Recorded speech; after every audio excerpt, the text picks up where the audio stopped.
kondisi manusia saat dibangkitkan oleh Allah pada hari kiamat. Ma'asyiral muslimin yang dimuliakan Allah Subhanahu wa taala.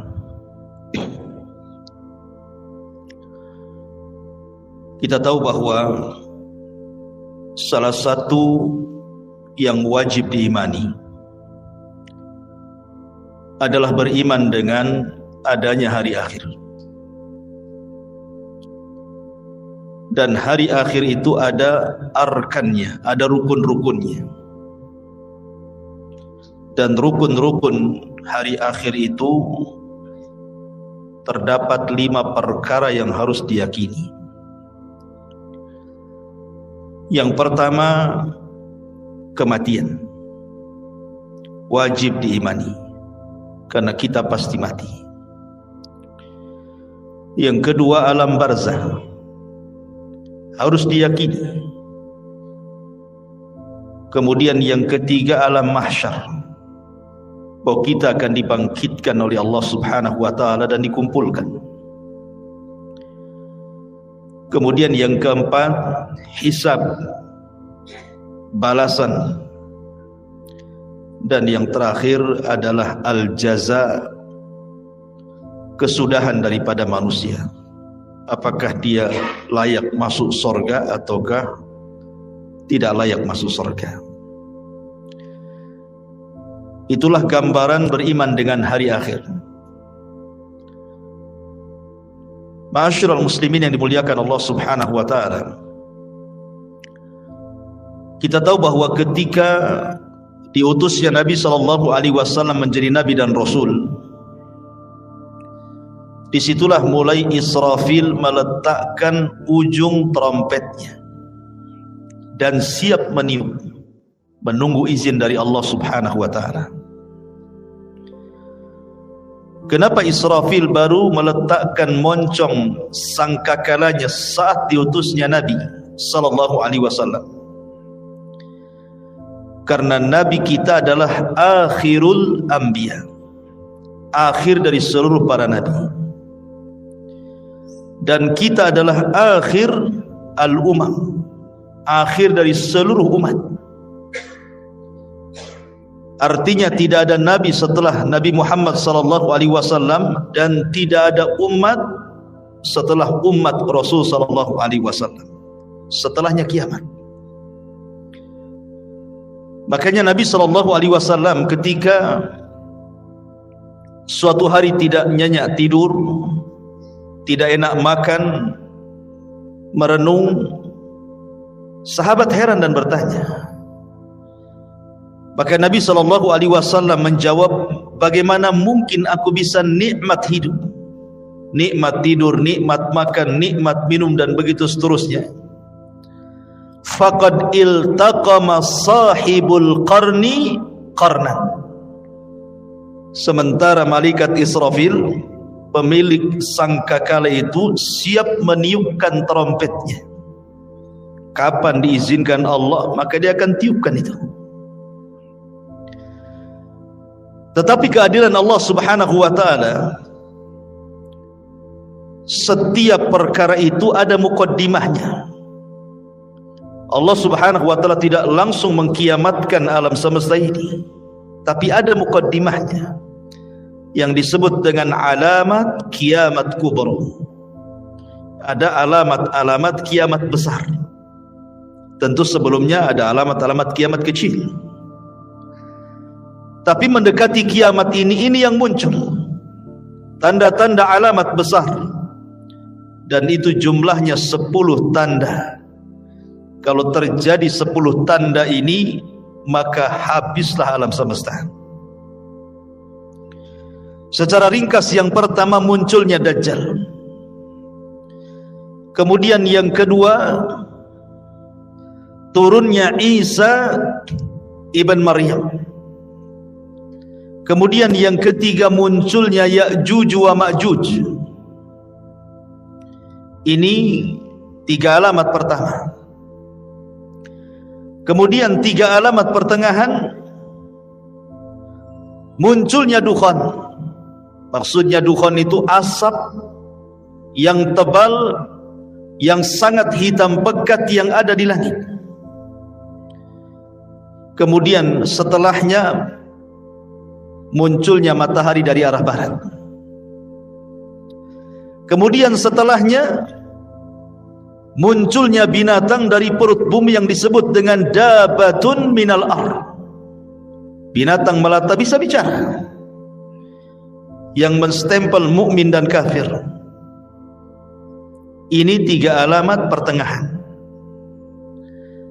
Maka alamat yang terakhir 3 gempa. Gempa dari arah barat, gempa dari arah timur, dan gempa di Jazirah Arab, dan ditutup dengan api yang menggiring manusia dari Aden Yaman, dikumpulkan di Syam. Disitulah kiamat dibangkitkan. Inilah 10 tanda kiamat besar. Orang-orang yang beriman tidak akan merasakan tentang adanya kiamat besar, karena orang-orang yang beriman itu sebelum Israfil meniupkan sangkakalanya sudah diwafatkan oleh Allah Subhanahu wa ta'ala dengan cara dikirim angin yang sangat-sangat dingin, kemudian menerpa setiap ketiak orang yang beriman walaupun punya iman sebiji zarah, maka akan wafat dengan angin itu. Sehingga tidak ada yang hidup kala itu kecuali orang yang paling jahat, yang paling buruk, yang paling kafir, yang paling syirik kepada Allah Subhanahu wa ta'ala. Nabi SAW bersabda, la taqumus sa'ah illa ala syiraril khalqi. Tidak akan tegak hari kiamat kecuali tegak kepada manusia yang paling buruk yang ada di permukaan bumi.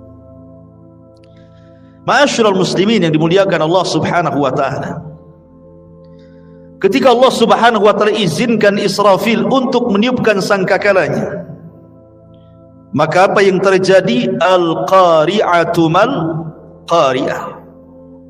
Wa ma adraka mal qari'ah? Yauma yakunun nasu kal farashil mabthus. Al-qari'ah itu adalah suara yang keluar dari trompet moncong sangkakala yang ditiup Israfil. Itulah al-qari'ah, diambil dari al-qara, suara yang bisa memecahkan gendang-gendang manusia, dan suara yang bisa mewafatkan semua manusia yang hidup kali itu. Maka sekali tiupan, dan itu menunjukkan kemurkaan Allah Subhanahu wa ta'ala, karena tidaklah mungkin Allah menghancur-hancurkan alam semesta kecuali karena kemurkaannya. Maka kiamat itu karena kemurkaan Allah Subhanahu wa ta'ala.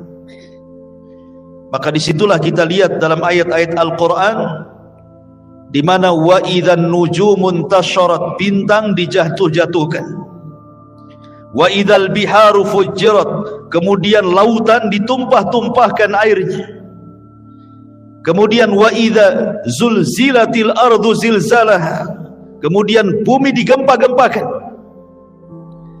Ma'asyiral muslimin yang dimuliakan Allah Azza wa Jalla, Anda bisa bayangkan ketika terjadi tsunami Aceh, itu hanya sebagian kecil laut yang ngamuk gitu ya, yang marah karena kemarahan Allah Subhanahu wa ta'ala. Dalam hitungan menit bisa menghancurkan bangunan dan melenyapkan banyak nyawa. Itu baru sebagian kecil laut. Ketika terjadi gempa di Jogja, dalam hitungan menit bangunan-bangunan roboh menimpa manusia, bangunan hancur, jiwa-jiwa melayang, dan begitu seterusnya. Begitu juga peristiwa gempa di Lombok, dan saya saksikan sendiri karena saya ke sana. Satu kabupaten rata dengan tanah. Ma'asyiral muslimin yang dimuliakan Allah Azza wa Jalla, ini bagian kecil dari bumi. Bagaimana karena Allah Subhanahu wa ta'ala mengatakan idza zulzilatil ardu zilzalaha. Allah Subhanahu wa ta'ala mengidhafahkan zilzal kepada ha, zilzalaha. Allah tidak katakan zilzalan, Kalau zilzalan artinya sekali gempa, boleh jadi di sini gempa, di situ tidak gempa. Tapi ketika zilzal kemudian diidhafahkan kepada ha yang kembali kata ganti ini kepada bumi, artinya satu bumi gempa. Kalau sudah satu bumi gempa, mau lari kemana? Kalau gempa di Batam bisa lari ke Tanjung Pinang, gempa di Tanjung Pinang bisa lari ke Medan, kan gitu. Tapi kalau di Medan gempa, Tanjung Pinang gempa, Batam gempa, semua daerah gempa, lah mau lari ke mana? Maka saat itu tidak ada yang bisa lari, karena di mana-mana gempa. Ma'asyiral muslimin yang muliakan Allah Subhanahu wa taala, sampai pada waktunya Allah Subhanahu wa taala mewafatkan semua manusia, semua jin, bahkan semua malaikat. Bahkan malaikat maut Allah wafatkan juga. Ketika malaikat maut ditanya, man baki, siapa yang tersisa dari malaikat yang hidup? Kata malaikat maut, tidak ada kecuali abdukal fakir, hambamu yang fakir ini. Maka Allah mengatakan, maut, mati kamu. Sampai malaikat pencabut nyawa pun mati. Ketika itulah Allah Subhanahu wa taala menggulung langit dan mengepal bumi. Dan Allah Subhanahu wa taala berfirman, limanil mulkul yaum, limanil mulkul yaum. Kalian tahu sekarang siapa yang berkuasa? Kalian tahu sekarang siapa yang berkuasa? Tidak ada yang jawab, karena tidak ada yang hidup masalahnya. Tidak manusia, tidak jin, tidak malaikat. Makanya Allah Subhanahu wa taala menjawab sendiri, lillahil wahidil qahar. Kekuasaan itu hanya milik zat yang satu, dialah zat yang maha perkasa lagi kuat, Allah Subhanahu wa taala. Ma'asyiral muslimin yang dimuliakan Allah Subhanahu wa taala, Abi Hurairah radhiyallahu an pernah ditanya tentang jarak tiupan sangkakala pertama dengan sangkakala kedua itu berapa waktunya. Maka Abu Hurairah radhiyallahu an mengatakan 40. Sahabat bertanya, apakah 40 tahun wahai Abu Hurairah? Fa'abaitu, aku enggan menjawabnya. Apakah 40 bulan? Fa'abaitu, aku enggan menjawabnya. Apakah 40 minggu? Fa'abaitu, aku pun enggan menjawabnya. Apakah 40 hari? Fa'abaitu, aku pun enggan menjawabnya. Pokoknya di angka 40. Bisa 40 hari, bisa 40 minggu, bisa 40 bulan, bisa 40 tahun, wallahu a'lam. Tetapi disitulah Allah Subhanahu wa taala menghancurkan alam semesta sehancur-hancurnya. Ketika Allah Subhanahu wa taala menghancurkan sampai bumi yang kita pijak ini Allah hancurkan, Allah berfirman, yauma tubaddalul ardu ghairal ardi. Ketika Allah Subhanahu wa taala ganti bumi yang kita pijak dengan bumi yang lain. Maknanya, ada sebagian ahli tafsir mengatakan maksudnya mengganti bumi dengan bumi yang lain itu zatnya, artinya keseluruhan bumi. Allah hancurkan dulu, baru Allah hamparkan. Ada juga yang mengatakan sifatnya. Tapi yang jelas bahwa bumi yang kita pijak ini menurut pendapat yang kuat wallahu a'lam dalam bentuk bulat, nanti pada hari kiamat sudah tidak bulat lagi, tetapi Allah hamparkan sebagaimana Allah mengatakan wal ardu muddat wa alqat ma fiha wa takhallat. Dan ketika itu bumi dihamparkan dengan bentuk yang sangat putih bersih dan seolah-olah tidak pernah ada orang maksiat di atasnya. Ma'asyiral muslimin yang dimuliakan Allah Subhanahu wa taala, disinilah manusia akan dibangkitkan dengan tiupan sangkakala Israfil yang kedua. Ikhwan, ketika kiamat dibangkitkan, tidak ada satu jasad manusia kecuali Allah hancurkan. Bagaimana Allah Subhanahu wa taala bisa membangkitkan dari jasad yang dihancurkan? Ternyata Allah Subhanahu wa taala tidak menghancurkan semua jasad saat kiamat dibangkitkan. Bahkan dari Adam alaihi salatu wassalam yang dikubur lebih dulu dibandingkan kita dan seluruh anak keturunannya, yang jumlah mereka tidak ada yang tahu kecuali Allah. Berapalah jumlah yang hidup di permukaan bumi sekarang, ikhwan, dibandingkan orang yang ada di kuburan? Tentu lebih banyak mereka. Mungkin jasad mereka sudah dimakan tanah, tetapi Allah Subhanahu wa ta'ala dengan kuasanya, ada satu jasad manusia tidak dihancurkan Allah Subhanahu wa ta'ala, bagaimanapun caranya. Apa itu? Tulang ekor manusia. Tulang ekor manusia walaupun kecil itu tidak akan dihancurkan walaupun dikiamatkan bumi ini. Kenapa? Karena dari tulang ekor itulah kita dibangkitkan oleh Allah Subhanahu wa ta'ala. Jasad boleh hancur tapi tulang ekor tidak hancur. Jasad boleh hancur tapi ruh tidak hancur. Ruh tetap Allah Subhanahu wa ta'ala letakkan di mana? Kalau ruhnya orang-orang yang beriman Allah letakkan fil illiyin, di tempat yang paling mulia, yang paling tinggi. Tapi kalau ruhnya orang kafir diletakkan di tempat yang paling rendah, di dasar bumi yang paling rendah, yang paling dasar. Lah ketika tiupan sangkakala yang kedua, Allah Subhanahu wa ta'ala berfirman, wa akhrajatil ardu athqalaha, dan kami keluarkan beban-beban isi bumi ke permukaan. Wa alqat ma fiha wa takhallat, dan kami lempar beban bumi dan semua ada di permukaan bumi. Tentu setelah bumi diganti dengan bumi yang baru. Ini jasad, belum ada ruh. Dan bagaimana Allah Subhanahu wa ta'ala bisa membangkitkan dari tulang ekornya?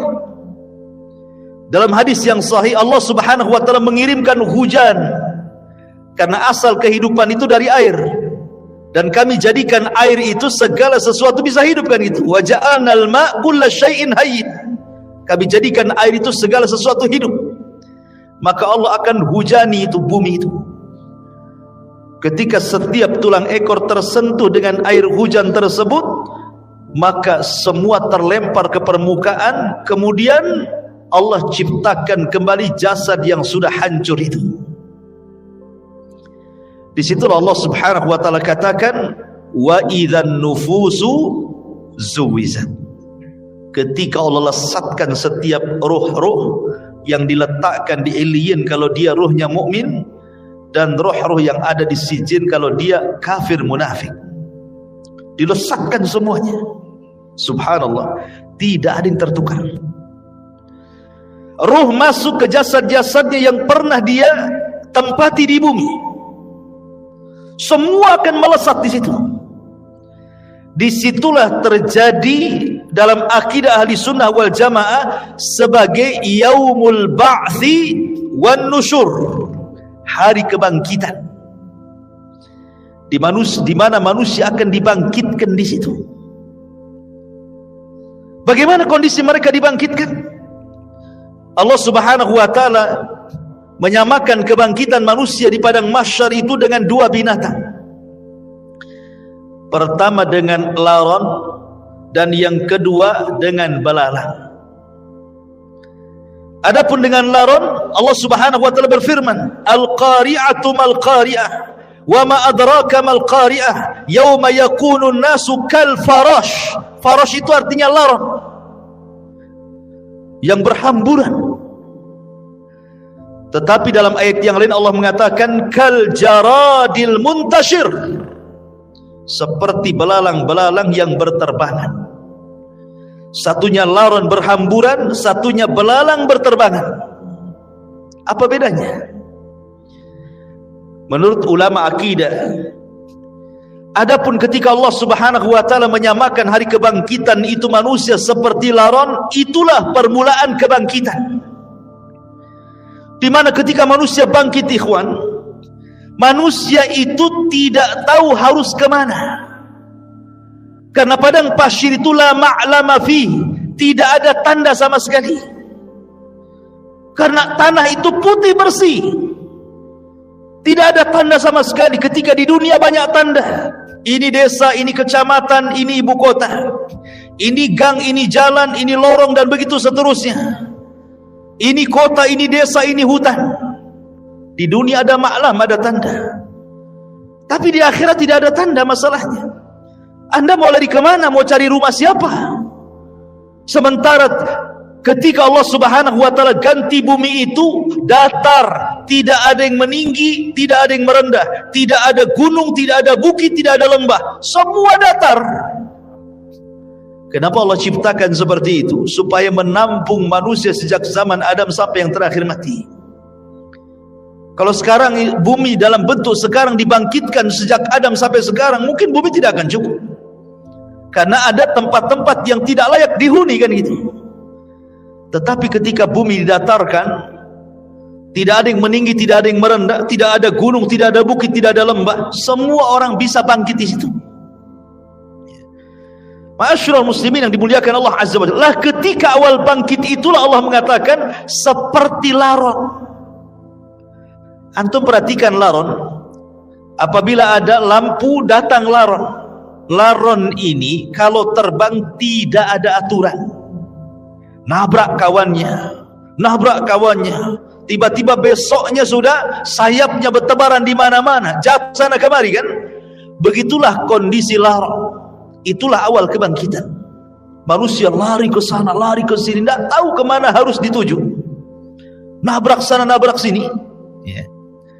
Baru setelah kemudian ada panggilan di satu titik, agar mereka mendekati kepada panggilan yang Allah Azza wa Jal perintahkan malaikat untuk memanggil, barulah mereka tertib mengarah ke satu titik. Itulah yang disebut dengan jaradil muntashir, seperti belalang. Karena belalang ini kalau terbang bersama koloninya, dia jelas kemana arahnya. Makanya Allah Subhanahu wa ta'ala menyebutkan dengan dua binatang, belalang dan laron. Baru ke satu titik. Ma'asyiral muslimin yang dimuliakan Allah Subhanahu wa ta'ala, di sini ada peristiwa yang luar biasa. Saat terjadi kiamat, ikhwan, semua bintang dan galaksi dijatuhkan dan ditubruk-tubrukan, kecuali dua bintang yang tidak dijatuhkan. Pertama matahari dan bulan tidak dijatuhkan. Justru matahari yang tidak mungkin berjumpa dengan bulan. Karena ketika terbenamnya matahari muncul bulan, ketika bulan kemudian terbenam muncul matahari. Tidak mungkin bulan berjumpa dengan matahari. Tapi nanti pada hari kiamat Allah katakan wa jumi'a syamsu wal qamar. Allah gabungkan matahari dan bulan jadi satu. Inilah makhluk yang Allah Subhanahu wa ta'ala kemudian diletakkan di atas kita 1 mil pada hari kiamat. Sampai rawi hadis ragu-ragu tentang bahasa mil dalam hadis itu. Apakah mil itu maknanya jarak? Ya, ada meter, ada kilo, ada mil. Ataukah mil itu alat untuk bercelak yang hanya 1 jengkal di atas kepala? Wallahu alam, kata perawi hadis ini. Anggaplah 1 mil itu di atas kepala itu maksudnya mil jarak. Itu saja ikhwatu fiddin sudah luar biasa panasnya, apalagi kalau di atas kepala. Padahal di dunia ini Allah Subhanahu wa ta'ala sudah berikan keadilan, kan? Di mana matahari diletakkan pada porosnya, disesuaikan dengan daya kehidupan manusia, sehingga manusia tidak terlalu kedinginan, tidak terlalu kepanasan. Allah letakkan persis di porosnya. Kalau seandainya matahari yang di porosnya ini mendekat sedikit ke bumi, terbakar bumi. Kalau seandainya matahari di porosnya menjauh dari bumi, bekulah bumi. Makanya Allah letakkan itu supaya tidak beku dan tidak terbakar, pas di tempatnya.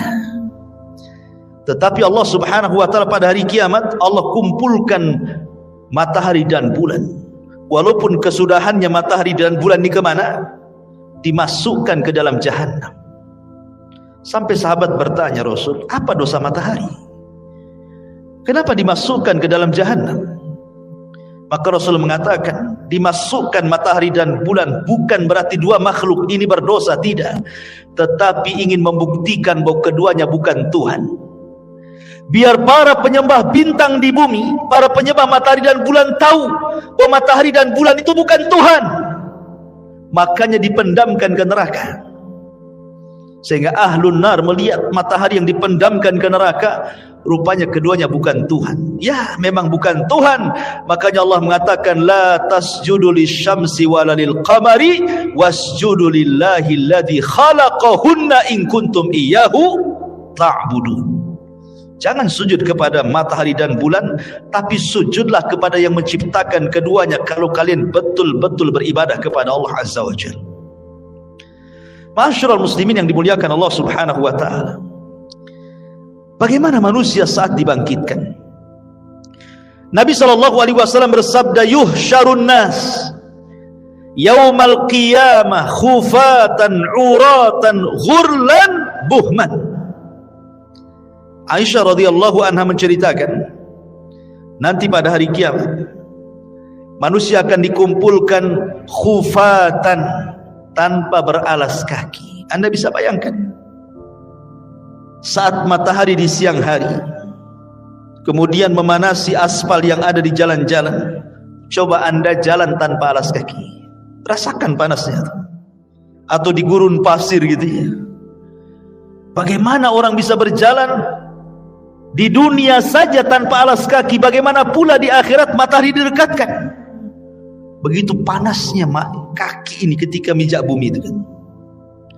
Kemudian kata Rasul sallallahu alaihi wasallam, khufatan uratan, tanpa ada baju lengket di badan. Tidak pakai baju, tidak pakai celana.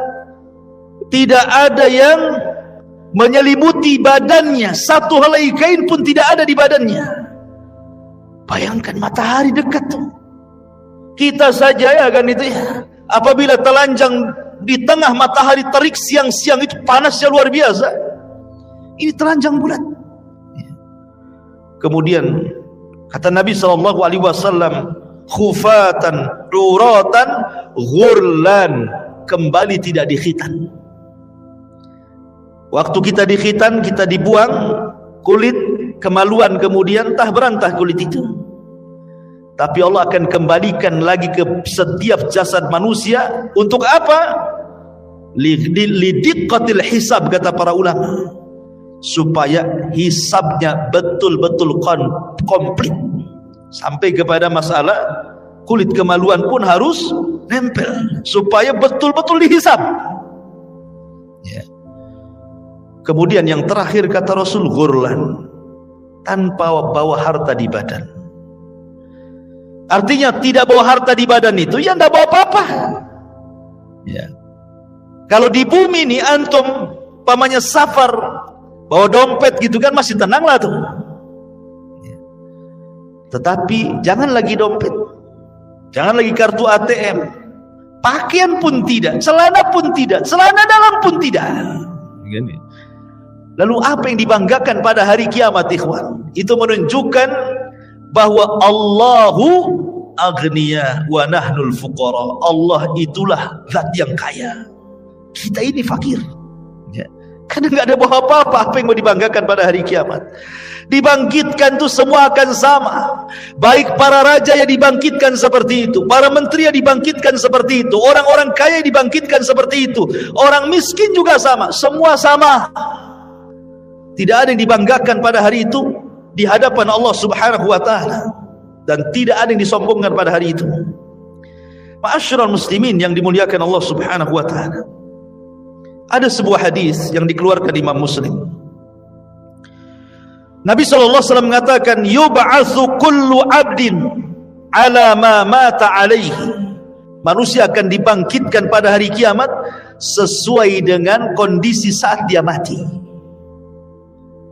Walaupun sebagian ulama hadis mengatakan bahwa hadis ini maksudnya dibawa ketika sakaratul maut.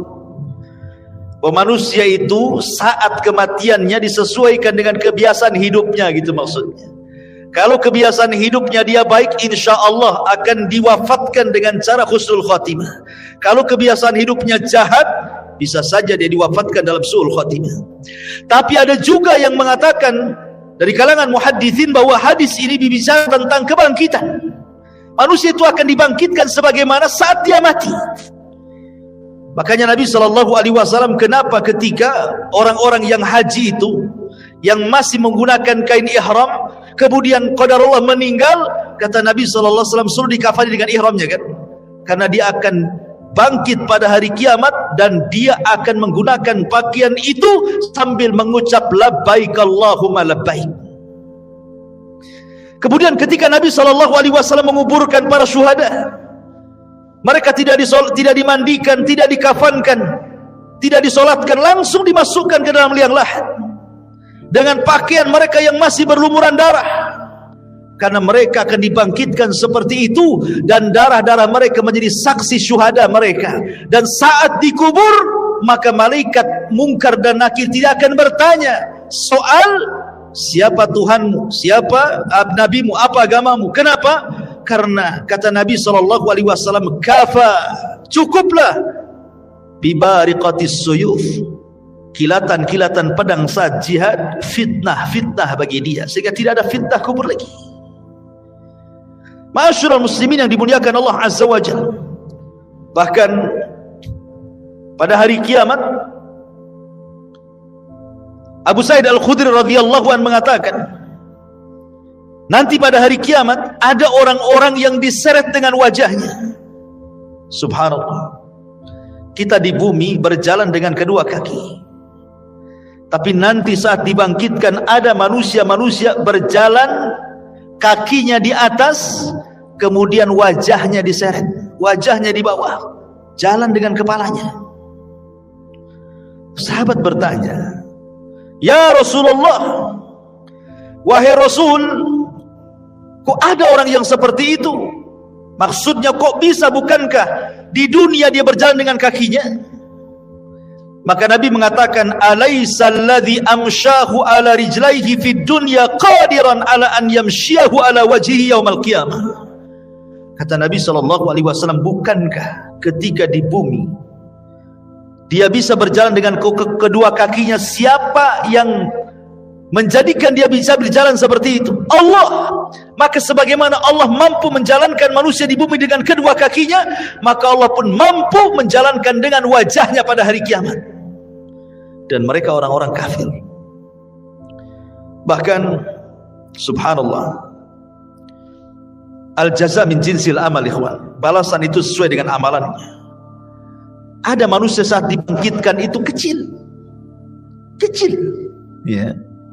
Di tengah manusia yang besar-besar, dia dibangkitkan seperti semut, sehingga dia harus terseok-seok menghindari langkah kaki orang yang lari ke sana kemari.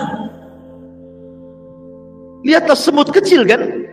Kalau seandainya kita melihat semut kecil kemudian kita jalan, terkadang ada semut yang kita injak. Jadi ada ketika dibangkitkan itu, manusia dibangkitkan seperti seekor semut kecil sekali. Dia harus terseok-seok ke sana kemari menghindari injakan-injakan manusia yang lari ke sana kemari. Siapa mereka? Mereka al-mutakabbirun, orang-orang yang sombong. Sebagaimana Nabi SAW bersabda tentang mereka, bahwa orang-orang yang sombong akan diciptakan seperti biji zarah pada hari kiamat. Mereka terseok-seok karena menghindari injakan kaki manusia yang besar itu. Kenapa Allah buat dia kecil? Karena ketika di dunia dia merasa besar, ya kan, orang sombong itu kan merasa besar, ya. Maka Allah buat kecil pada hari kiamat. Ada juga ma'asyiral muslimin yang dimuliakan Allah Azza wa Jalla, ketika dia bangkit, dia kemudian terseok-seok kayak orang mabok, tidak tahu harus kemana. Dan mereka adalah para pemakan riba. La yakumuna illa kama yakumul ladzi yatakhabbathu syaitanu minal mas.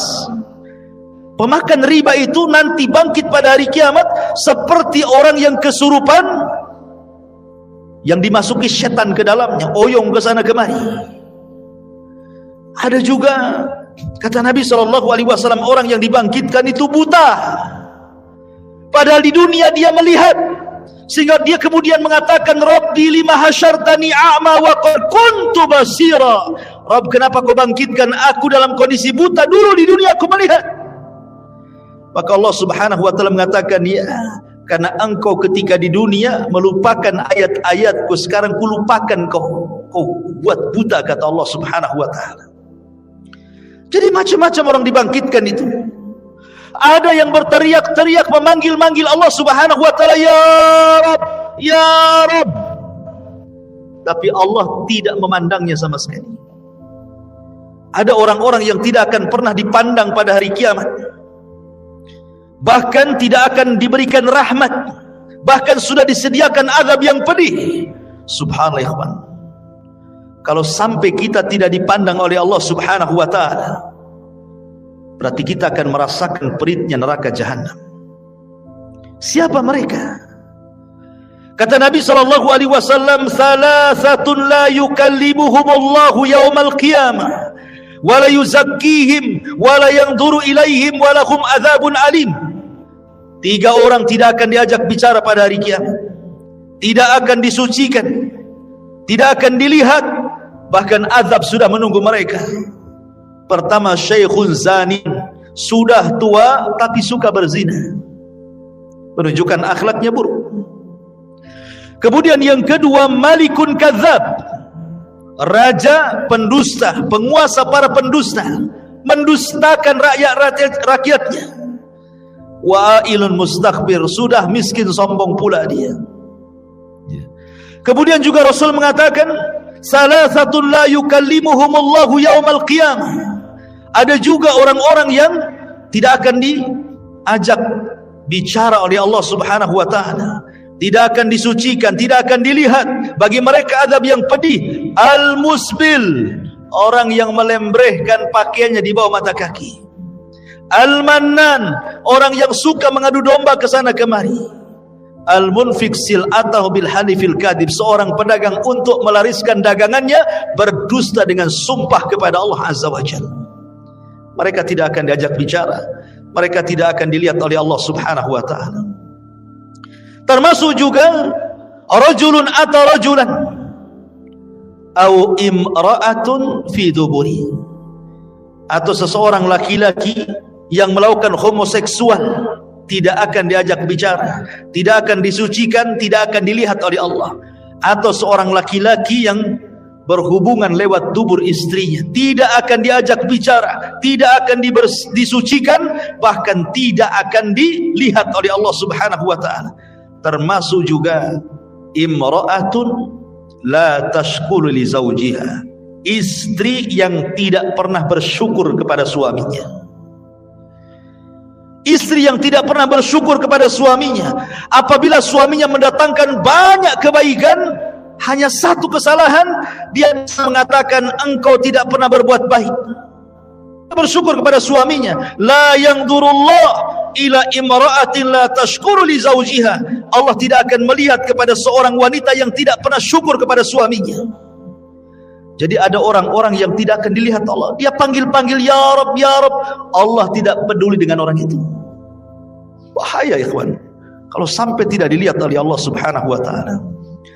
Lah ketika itu ma'asyiral muslimin, maka Allah Subhanahu wa ta'ala mulai pisah-pisahkan manusia itu. Awalnya kan berkumpul tuh, jadi satu.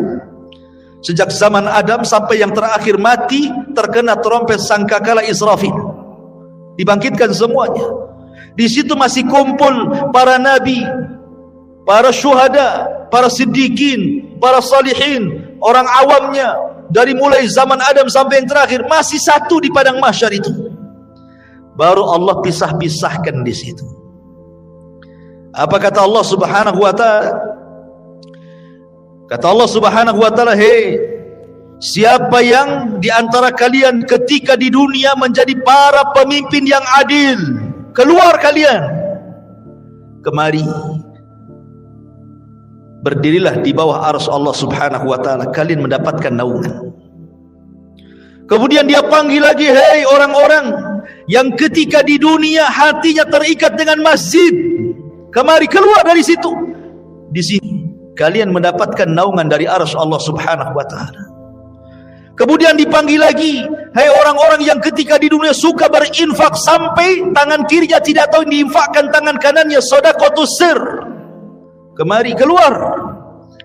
Kamu harus bergabung di sini. Kau mendapatkan naungan arsy Allah Subhanahu wa ta'ala. Kemudian juga dipanggil yang lainnya, wahai anak muda yang ketika di dunia menjaga kehormatannya, tidak mau berzina karena takut kepada Allah, keluar, gabung di sana.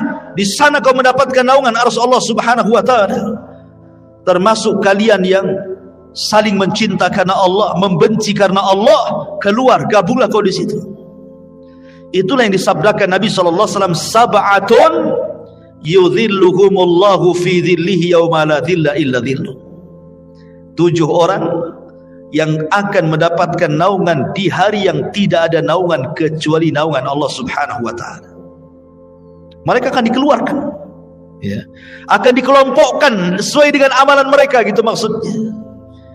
Termasuk ahli sedekah, karena sedekah itu as-sadaqatu, bahwa sedekah itu akan mendapatkan naungan pada hari kiamat. Ma'asyiral muslimin yang dimuliakan Allah Subhanahu wa taala, lalu berapa waktu mereka harus tinggal di padang mahsyar itu? Ulama mengatakan bahwa mereka akan tinggal di padang mahsyar itu 50 alfasana, 50.000 tahun. Tentu 50.000 tahun ini berlaku kepada orang-orang kafir, berlaku kepada orang-orang munafik dan orang-orang mujrim. Tapi orang-orang yang beriman tidak. Hisab mereka cepat. Kenapa? Karena usianya juga pendek. Kata Nabi SAW, a'maru ummati baina sittina wa sab'in. Usia umatku itu berkisar 60 sampai 70 tahun saja. Karena usianya pendek, hisabnya pun cepat. Tapi kalau umat dulu kan usianya lama-lama, sehingga hisabnya juga lama. Makanya orang-orang yang beriman, mereka akan tinggal di padang mahsyar itu cuman setengah hari. Tapi setengah harinya kehidupan akhirat. Berapa setengah harinya kehidupan akhirat? Allah mengatakan, inna yauman inda rabbika ka alfi sanatin mimma ta'udun. Satu hari kehidupan akhirat bila dibandingkan dengan kehidupan dunia sama dengan 1000 tahun.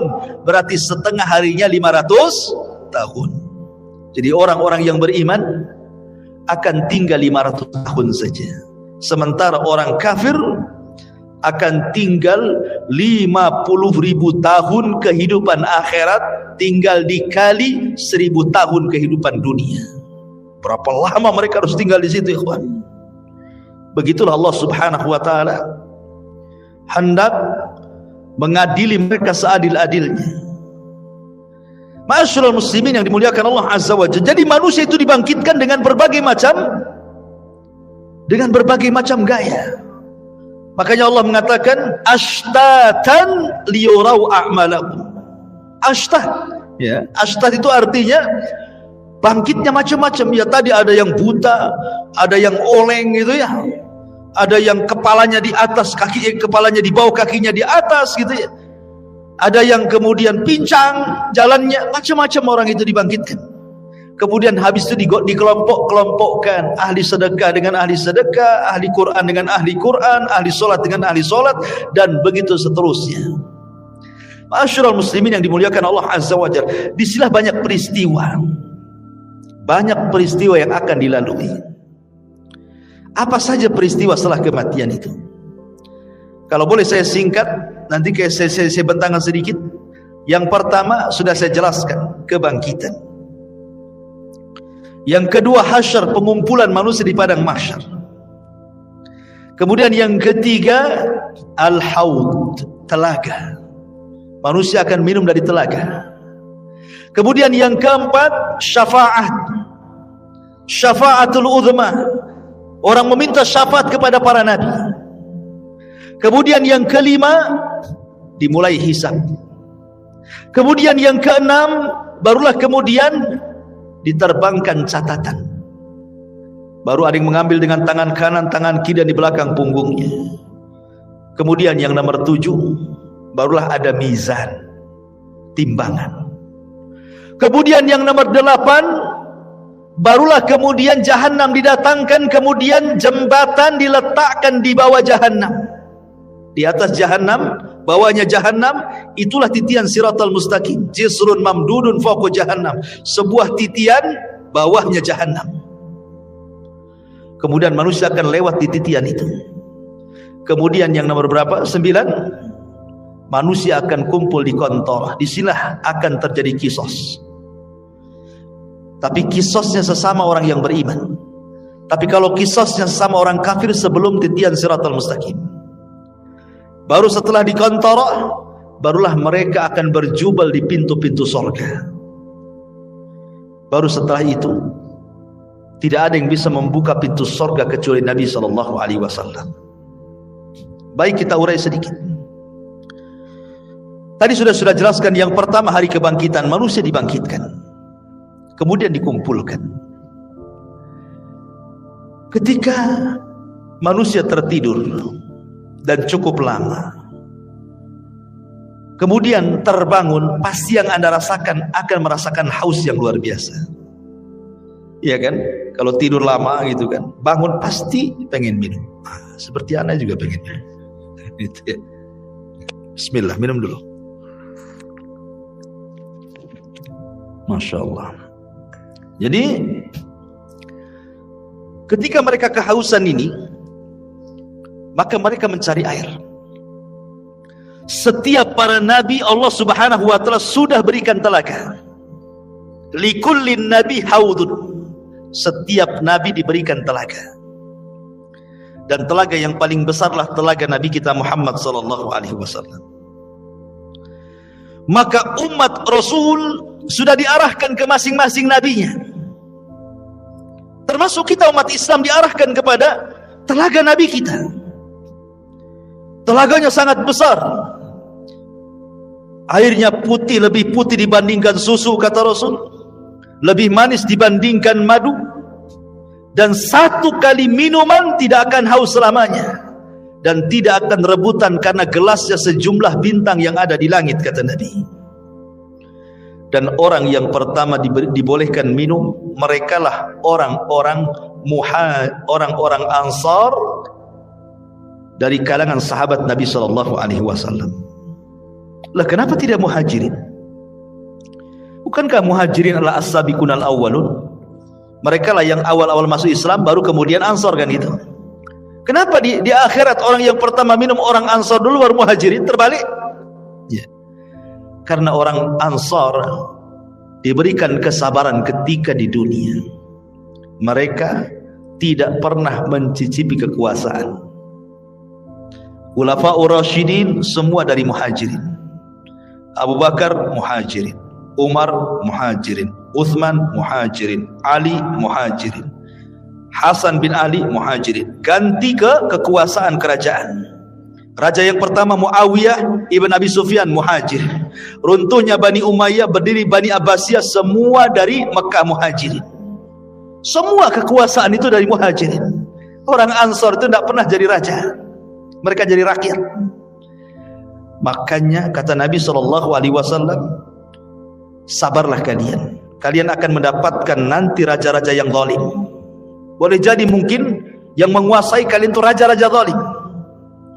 Tapi kesabaran kalian akan mendapatkan hasil sampai kalian menemui aku di mana? Di telagaku, kata Nabi. Makanya mereka orang yang pertama minum. Orang-orang Ansar atau penduduk Yaman yang awal-awal masuk Islam, baik dari kalangan manusia atau kalangan jinnya. Baru setelah itu Muhajirin. Baru setelah itu para ulama. Baru setelah itu umumnya umat Rasul. Sampai yang terakhir datang sekelompok umat Rasul hendak minum. Tiba-tiba dihalau para malaikat, tidak boleh. Nabi SAW kasihan dan mengatakan, ummati itu umatku, biarkan wahai malaikat, biar dia minum. Tapi kemudian Rasul diberitakan bahwa mereka tidak layak minum. Kenapa? Ya Muhammad, innaka la tadri ma ahdatsu ba'daka innahum ghayyaru wa baddalu. Wahai Muhammad, engkau tidak tahu apa yang terjadi sepeninggalmu. Mereka itu sudah merubah ajaran-ajaranmu. Mereka itu sudah menjauhi sunnah-sunnahmu. Mereka tidak layak minum dari telagamu. Makanya ulama mengatakan orang yang tidak akan minum dari telaga Rasul, pertama orang murtad, tidak akan minum. Yang kedua orang munafik, tidak akan minum. Yang ketiga orang yang mereka selalu menyelisih sunnah Rasul dari kalangan ahli bidah. Kemudian yang keempat para murtakib al-kabair, orang-orang yang senantiasa terus melakukan dosa besar. Mereka tidak layak minum dari telaga Nabi SAW. Padahal ikhwan, meminum dari telaga Rasul itulah yang menentukan nasib kita saat di padang mahsyar. Karena ketika matahari didekatkan, kita merasa haus.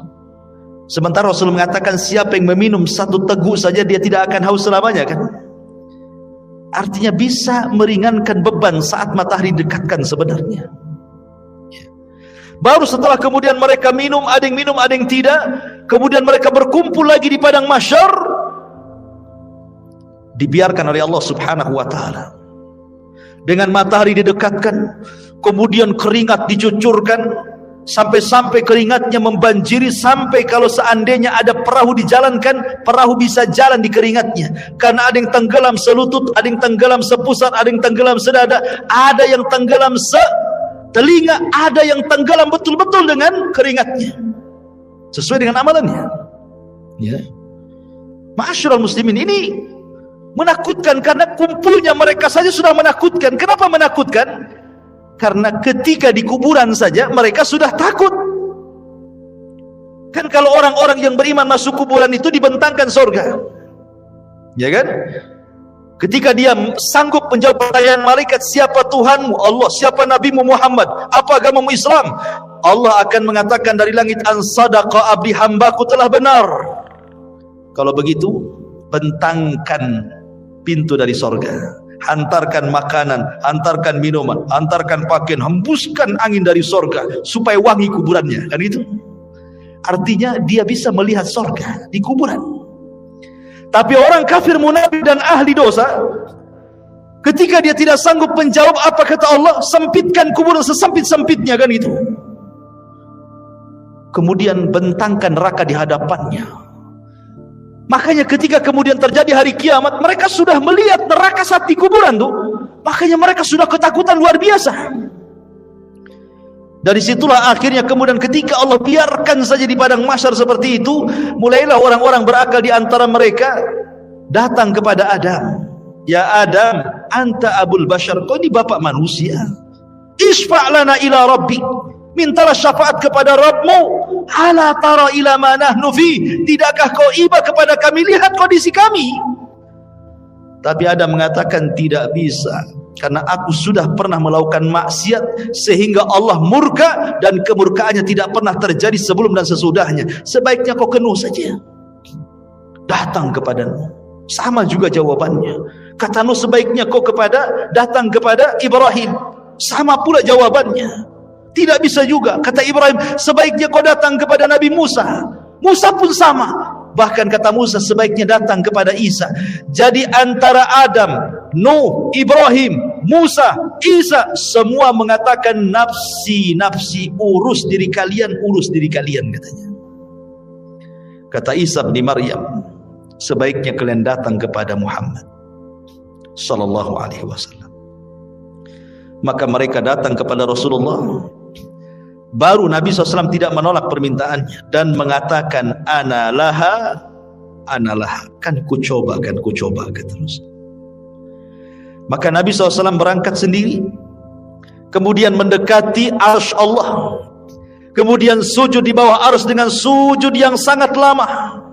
Kemudian Allah datang dan mengatakan irfa ra'saka ya Muhammad. Kata Allah Subhanahu wa taala, angkat kepalamu wahai Muhammad.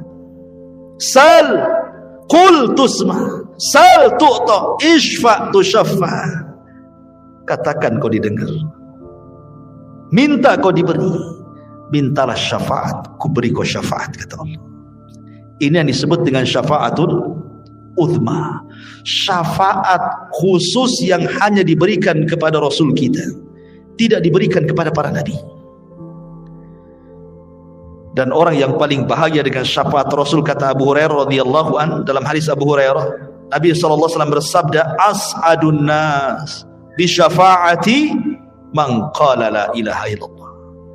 Orang yang paling bahagia dengan syafaatku, kata Rasul, adalah orang yang mengucapkan kalimat la ilaha illallah. Tentu bukan hanya lisan, artinya orang yang menegakkan tauhid.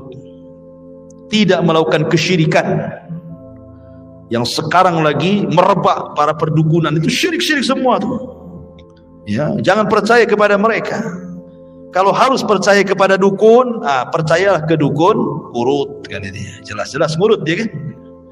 Ada mantranya yang ngurut ya. Dukun bayi, ya kan. Kalau dukun santet nggak usah percaya. Dukun ramal apalagi. Ya. Jadi ma'asyiral muslimin yang dimuliakan Allah Azza wa Jalla.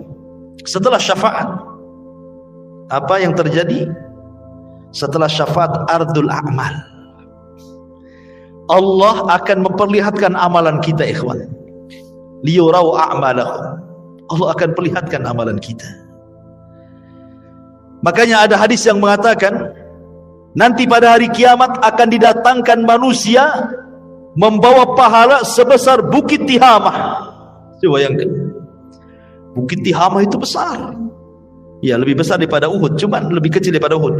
Cuman kata Nabi, nanti pada hari kiamat ada orang bawa pahala sebesar Bukit Tihamah. Diperlihatkan amalannya besar sekali. Tiba-tiba kemudian amalan itu dihilangkan. Gara-gara apa? Karena orang itu suka bermaksiat sendirian. Dia bermaksiat sendirian. Kok bisa maksiat sendirian? Nah, inilah alat maksiat sendirian. Ini alat maksiat sendirian. Cukup saya dan handphone saja.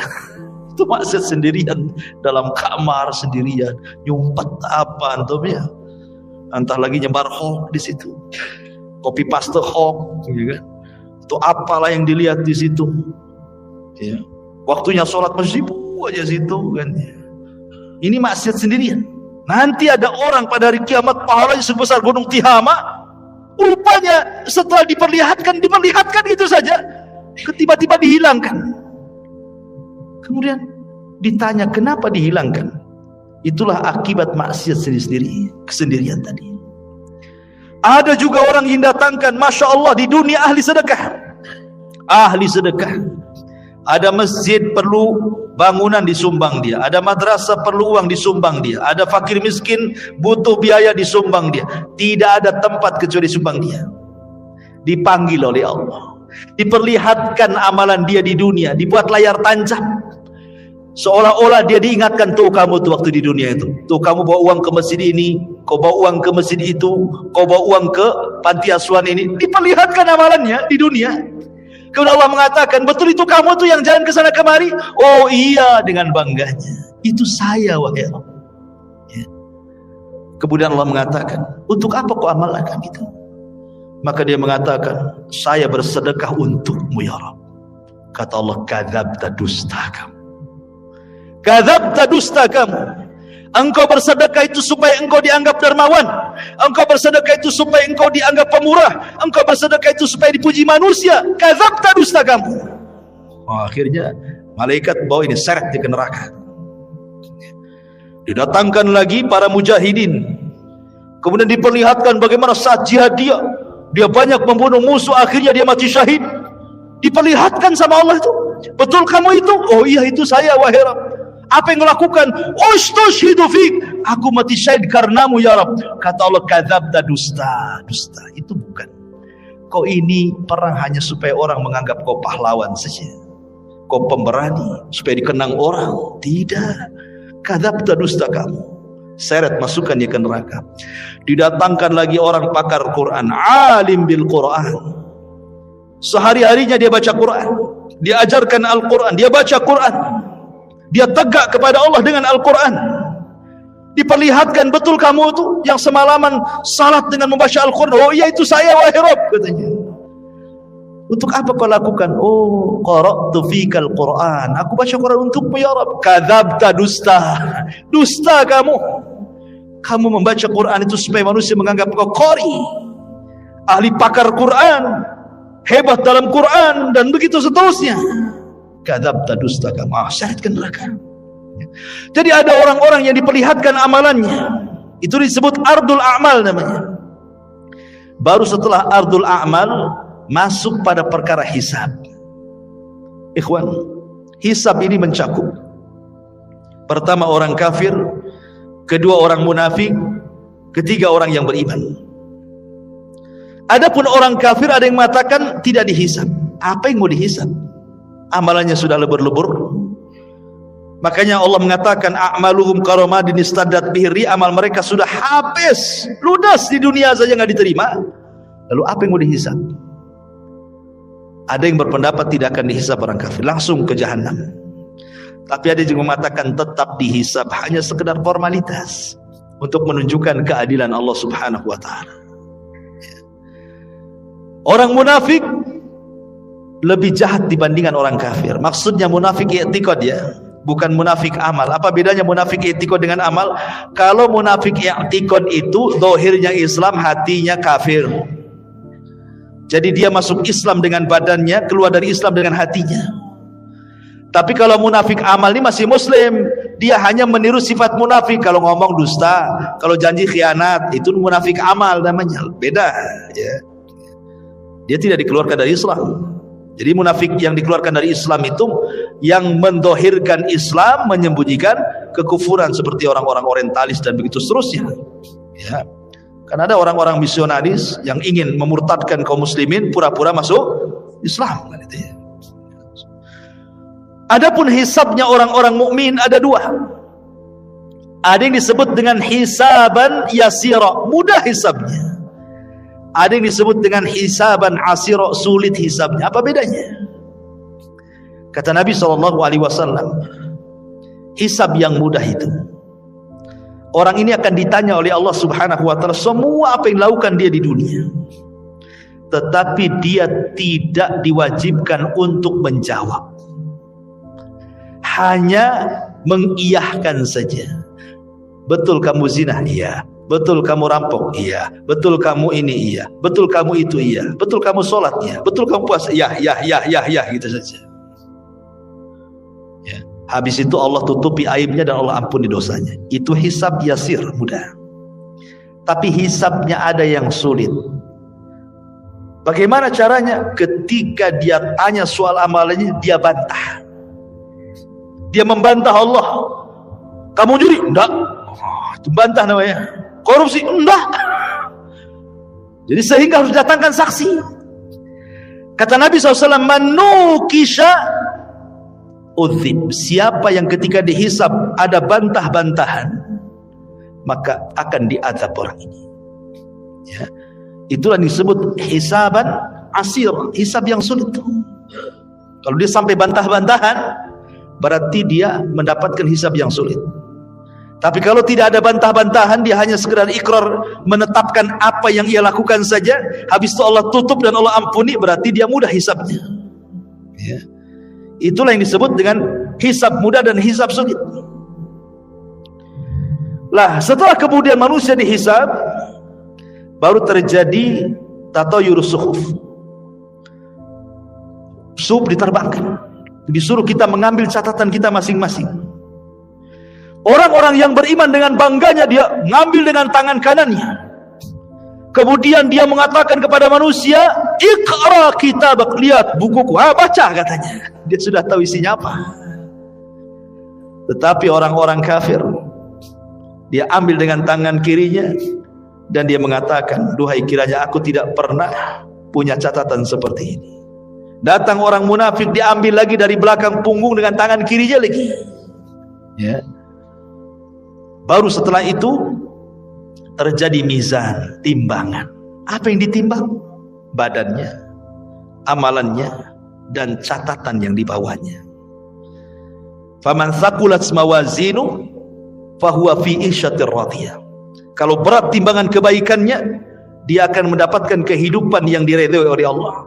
Faman khaffat mawazinu fa ummuhu hawiyah wa ma adraka ma hiya narun hamiyah. Tapi yang kemudian khaffat, ringan kebaikannya, berat pula keburukannya, maka dia masuk ke neraka hawiyah ya. Ma'asyiral muslimin yang dimuliakan Allah Subhanahu wa taala. Baru setelah proses mizan, timbangan, baru kemudian Allah Subhanahu wa taala akan datangkan apa? Jahannam. Allah mengatakan waji'a bi jahannam. Pada hari itu akan didatangkan neraka Jahannam. Waji'a bi jahannam yauma idzin yatadzakkarul insan. Ketika Jahannam dihadirkan, barulah ingat manusia, kenapalah di dunia saya seperti ini, seperti itu. Kemudian malaikat akan datang bersaf-saf, wal malaku saffan saffa. Disitulah Allah Subhanahu wa ta'ala akan datang dan akan mengajak bicara satu persatu hamba-hambanya. Ada yang diajak bicara, ada yang tidak diajak bicara, sebagaimana sudah saya jelaskan tadi. Baru setelah itu titian dibentangkan, jisrun mamdudun fawqa jahannam. Jadi akan diletakkan semacam jisr. Jisr itu jembatan. Yang Nabi SAW katakan tentang masalah jembatan ini, kalau boleh saya ringkas, jembatan ini amat sangat licin. Jembatan ini menggelincirkan. Jembatan ini memiliki besi pengait yang sangat besar. Jembatan ini mudah terpeleset karena bukan lurus tetapi berbelok-belok dan bergerak. Jembatan ini lebih halus dibandingkan rambut, lebih tajam dibandingkan pedang. Ya, jembatan ini akan membelah telapak kaki manusia, sehingga tidak semua orang selamat dari titian ini. Lah ketika jembatan ini dibentangkan, kemudian Allah mengatakan wasiqal ladzina kafaru ila jahannama zumara.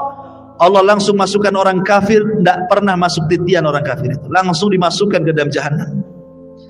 Sehingga yang tersisa cuma dua, mukmin dan kafir. Lalu Allah berikan cahaya untuk modal melewati titian itu. Ada yang seperti kilat atau di ujung saja. Ada yang seperti kuda balap atau di ujung saja. Ada yang seperti pelari kencang atau di ujung saja.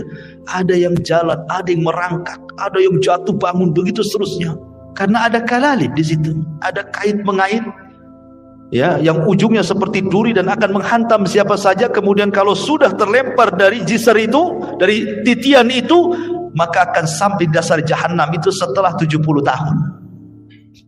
Karena Rasul yang mengatakan, ketika ada suara dor gitu kan, Rasul mengatakan di hadapan para sahabat, tahu nggak kamu suara apa itu? Sahabat nggak tahu. Itulah batu yang dilempar dari atas titian setelah 70 tahun baru sampai sekarang dasarnya katanya. Nauzubillah. Ya. Ma'asyiral muslimin yang dimuliakan Allah Azza wa Jalla. Baru setelah kemudian mereka bisa menyeberangi titian, ada yang berhasil, ada yang tidak. Sampai di sini lelahnya? Tidak, masih lelah lagi. Ada namanya kontor. Kontor itu tempat kisos.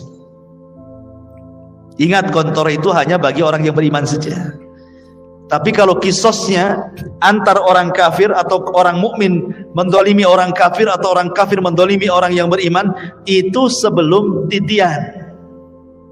Karena orang kafir tidak mungkin naik ke titian. Jadi kalau ada orang Islam mendolimi orang kafir, terjadi kisos di sini.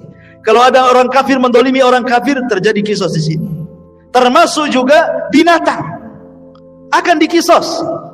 Sampai Rasul mengatakan, binatang yang bertanduk dengan binatang yang tidak bertanduk, yang ketika di dunia ditanduk sama binatang yang bertanduk, akan didatangkan tuh, dicabut tanduknya, kemudian diletakkan ke yang tidak bertanduk. Allah mengatakan, tanduklah dia sebanyak dia menanduk kamu di dunia. Disaksikan oleh manusia itu kisos kepada binatang itu, semua akan dikisos. Ya. Yang buaya makan kambing gitu ya. Kemudian harimau makan kancil, semua akan terjadi kisos. Tapi selesai kisos, selesai hisab, apa kata Allah? Kuni turaba, jadilah kalian tanah.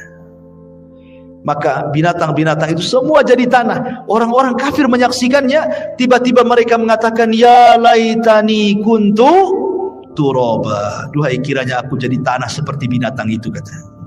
Mungkin tidak, mustahil. Ya. Lah ini kalau kisosnya di sebelum titian ini bagi orang-orang kafir, sementara kisosnya orang-orang yang beriman setelah titian.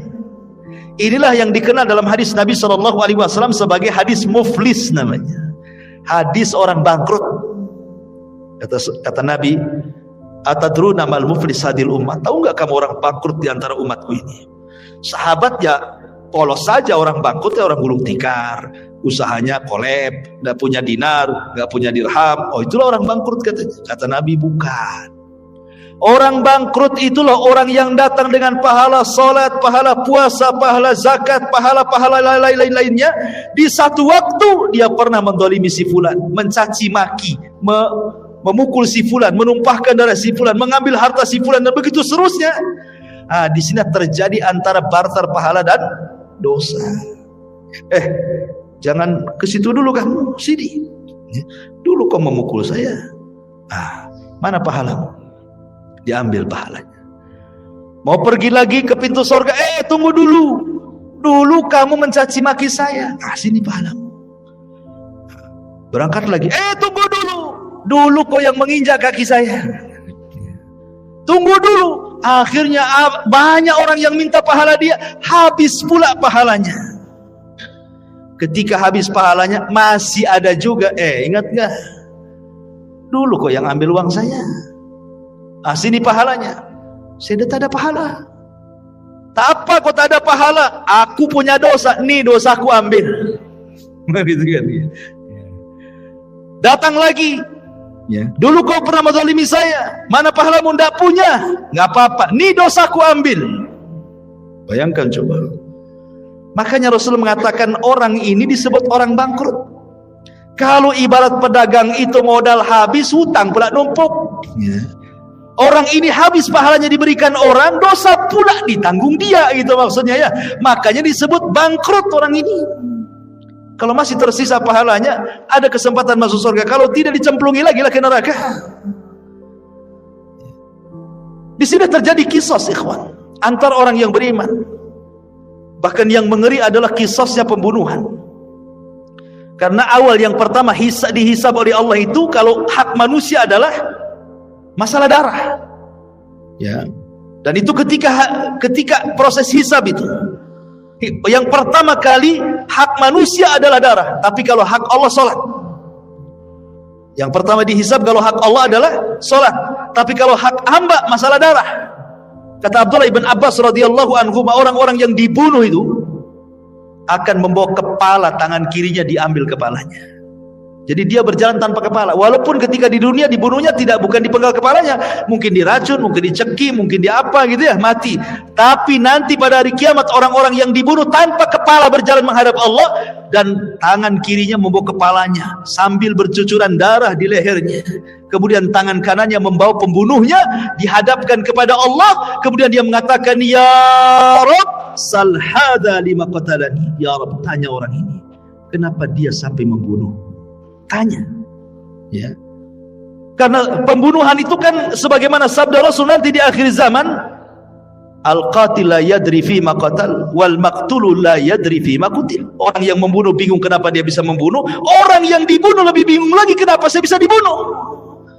Karena dalam Islam itu aturan bunuh sudah ada, qisas, atau dia berzina dan sudah menikah, atau karena dia murtad, dijelaskan begitu ya. Tapi gara-gara rebutan parkir bunuh-bunuhan, gara-gara waris bunuh-bunuhan, gara-gara masalah sedikit utang piutang bunuh-bunuhan, ini akan terjadi kisos. Dan kisos ini akan diulang. Walaupun di dunia kisos ini berlaku, tetap akan diulang. Karena yang namanya kisos itu belum memuaskan sebuah keadilan. Walaupun sesuai dengan syariat Islam.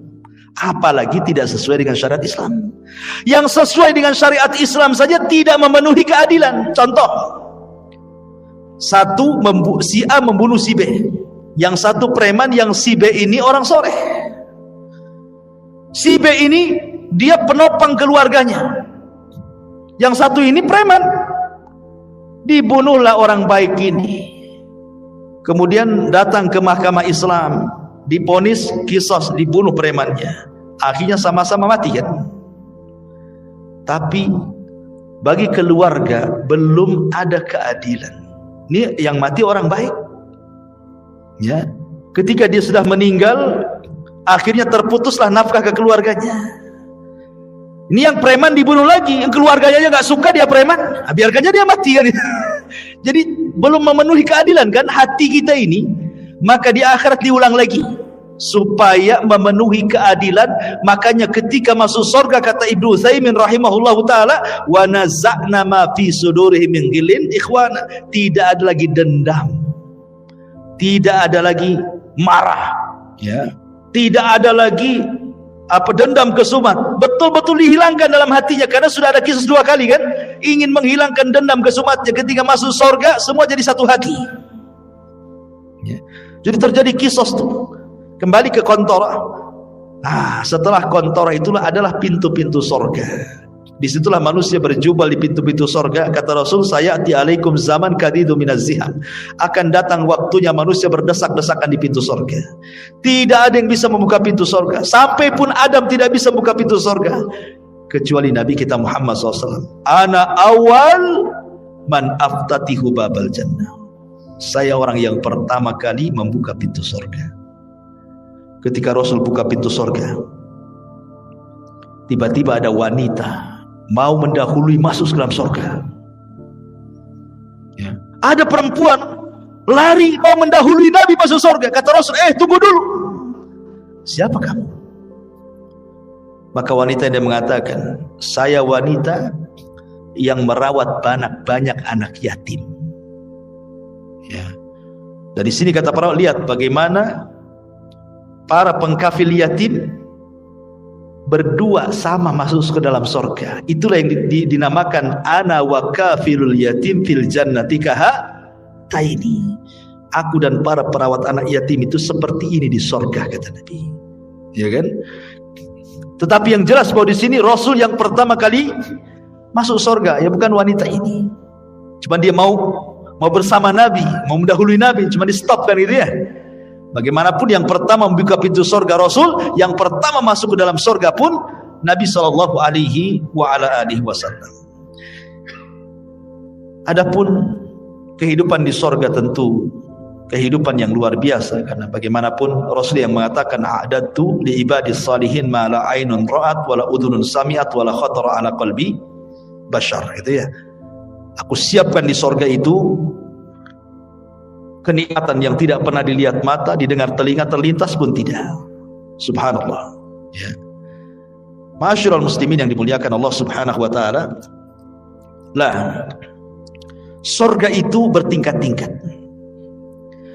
Ada sebuah hadis ketika menjelaskan tentang keutamaan qari'ul Quran, para penghafal Quran atau para penggemar membaca Quran. Kata Nabi sallallahu alaihi wasallam, ini di surga nih. Iqra wartaq warattil kama kunta turattil fid dunya fa inna manzilataka inda akhiri ayatin taqra'uha. Kata Rasul menjelaskan nanti di surga Allah akan memerintahkan para penghafal Quran atau orang-orang yang gemar membaca Quran, bacalah.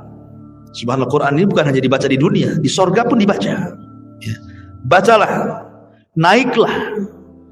Karena nanti ahli surga itu akan diberikan rop-rop, sayap di belakangnya untuk naik ke tingkatan-tingkatan di atas. Naiklah, terbanglah, ya. Dan pelankan bacaanmu, tartilkan bacaanmu. Sebagaimana kau di dunia mementartilkan bacaan Quran, di surga pun kau tartilkan. Nanti akhir kedudukanmu di surga sesuai dengan akhir ayat yang kau baca di dunia, kata Nabi. Kata Ibnu Taimiyah, Syekhul Islam Ibnu Taimiyah ketika memberikan catatan kepada hadis ini, bahwa tingkatan di surga itu sejumlah ayat dalam Al-Quran. Berapa ayat dalam Al-Quran itu? 6.500 kurang lebih. Itu jumlah ayat dalam Quran itu 6.500 kurang lebih. Artinya tingkatan di surga itu ya segitulah jumlahnya, 6.500 kurang lebih. Yang 100 tingkatan disediakan oleh Allah untuk para mujahidin fisabilillah, lebihnya sesuai dengan amalannya. Berarti di sini menunjukkan bahwa surga itu banyak, 650 lebih, 6.500 tingkatan lebih. Sementara satu surga itu luasnya selangit dan di sebumi, dan satu tingkatan ke tingkatan berikutnya itu perjalanan 500 tahun. Semakin tinggi surga, semakin indah tingkatannya. Karena surga itu sifatnya darajat tangga ke atas. Kalau neraka itu sifatnya darokat, tangga ke bawah makin jelek. Kalau surga ke atas makin baik, gitu maksudnya. Makanya orang naik lebih lelah dibandingkan orang terjun. Coba lu terjun, tinggal jegur aja kan. Naik, capek sampai ke atas. Makanya ke surga itu perlu tenaga, perlu lelah, perlu letih. Ke neraka enggak perlu. Tinggal jegur aja antum ke situ. Jadilah antum penduduk neraka. Enggak perlu antum beli, enggak perlu antum bayar, enggak perlu pakai uang. Dan enggak perlu sekolah. Orang maksiat itu enggak perlu sekolah. Kalau ibadah itu perlu sekolah karena ada ilmunya. Salat aja ada ilmunya. Gimana takbiratul ihram, apa yang mau dibaca? Maksiat enggak perlu sekolah, enggak perlu S2 maksiat itu. Tamat TK aja bisa maksiat.